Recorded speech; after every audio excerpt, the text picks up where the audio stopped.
இந்த சம்மர் சீசனில் குழந்தைங்களுக்கு யூரின் போகிறதுல ப்ராப்ளம் இருந்தாலோ மோஷன் போகிறதுல ப்ராப்ளம் இருந்தாலோ கண்டிப்பாக இந்த ஃபுட்டை ட்ரை பண்ணுங்கள். இந்த ரெசிபி பார்த்திங்கன்னா 10 மந்த் கம்ப்ளீட் ஆன குழந்தைங்கள்லேருந்து கொடுக்கலாங்க. அதுக்கு ஒரு 2 டேபிள் ஸ்பூன் அளவுக்கு அரிசி எடுத்து 2 டைம்ஸ் நல்லா வாஷ் பண்ணிக்கோங்க. திரும்பவும் தண்ணி சேர்த்து ஒரு 20 மினிட்ஸ் அளவுக்கு ஊற வச்சுக்கோங்க. இப்போ பார்த்திங்கன்னா அரிசி நல்லா ஊறிடுச்சுங்க. தண்ணியை வடிகட்டிட்டு ஓரமாக எடுத்து வச்சுக்கோங்க.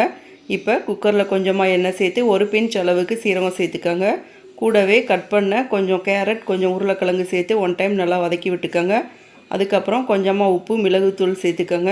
அடுத்ததாக நம்ம ஊற வச்சுருக்கிற அரிசியை சேர்த்துக்கோங்க. கூடவே 1.25 கப் அளவுக்கு தண்ணி சேர்த்து 1 டைம் நல்லா கலந்து விட்டுக்கோங்க. இப்போ குக்கரில் மூடியை போட்டு 5லேருந்து 7 விசில் மீடியம் ஃப்ளேமில் விட்டு எடுத்துக்கோங்க. இப்போ ரைஸ் பார்த்திங்கன்னா நல்லாவே குக் ஆகிருக்கும். சூடாக இருக்கிறப்பே நல்லா மசிச்சு விட்டுக்கோங்க. அடுத்ததாக பார்த்திங்கன்னா ஒரு 2 டேபிள் ஸ்பூன் அளவுக்கு ஃப்ரெஷ்ஷான தயிர் எடுத்து கலந்து விட்டுக்கோங்க. தேவைப்பட்டால் கொஞ்சம் தண்ணியும் சேர்ந்து கலந்துக்கோங்க. அவ்வளோதாங்க. இந்த ரைஸ் பார்த்திங்கன்னா வீக்லி 2 டைம்ஸ் லன்ச் டைமில் குழந்தைங்களுக்கு கொடுத்து பாருங்கள். அவங்களுக்கு பாடி ஹீட்டை ரெடியூஸ் பண்ணுறதுக்கு ரொம்பவே ஹெல்ப்ஃபுல்லாக இருக்குங்க. இதே மாதிரி நிறைய ஹெல்த்தியான பேபி ஃபுட் ரெசிபீஸ்க்கு நம்ம சேனலை சப்ஸ்கிரைப் பண்ணிக்கோங்க. தேங்க்யூ.